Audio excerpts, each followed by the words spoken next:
अभी भी जो चुप बैठे हैं, ये वीडियो उनके लिए है। छावला गैंगरेप केस जो आप सभी ने सुना होगा, इतनी हैवानियत हुई उस केस में, निर्भया जैसी हैवानियत हुई। और उसके बाद इन दरिंदों को 7 नवंबर को सोमवार को सुप्रीम कोर्ट ने रिहाई दे दी। 24 घंटे के अंदर अंदर वो दरिंदे दिल्ली में घूम रहे हैं, आप और हमारे बीच में घूम रहे हैं। अब मैं आपको बताती हूँ हुआ क्या था, क्यों हमें आक्रोश होना चाहिए इस केस में, निर्भया जैसा ही आक्रोश क्यों होना चाहिए। 9 फरवरी 2012 को ये बच्ची गुड़गांव में नौकरी करके अपनी पहली सैलरी लेकर घर लौट रही थी।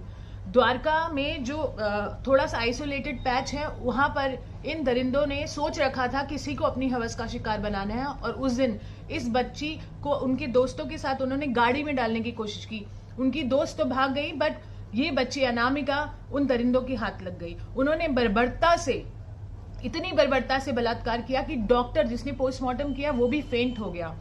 वो बर्बरता क्या थी मैं आपको बताती हूँ। उन्होंने गाड़ी के पाने से उसका सिर फोड़ा, जगह जगह काटा, बियर की बॉटल्स को उसके प्राइवेट पार्ट में इंसर्ट किया और उस एसिड, जो गाड़ी का एसिड होता है, वो उसकी आंखों में डाला और उसकी चेस्ट काट दी। आप देखिए इतनी बर्बरता की उस बच्ची के साथ, और वो तड़पती रही इतने दिन खेतों में। और 3 दिन के बाद जब वो शव मिला, वो भी इन दरिंदों को जब पुलिस ने पकड़ लिया उनकी दोस्तों की गवाही पर कि इस गाड़ी में लेके गया था, और पुलिस ने जब उनकी तहकीकात की और गाड़ी तक पहुंचे तो मालिक तक पहुंचे तो इन दरिंदों तक पहुंचे।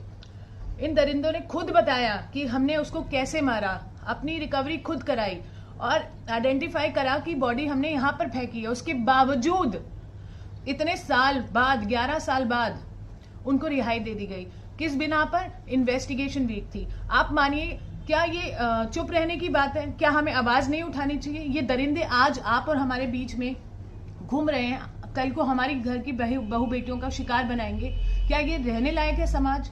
क्या ये देश रहने लायक है? महिलाओं की सम्मान की बात है, इस बेटी की इज्जत और सम्मान की बात है।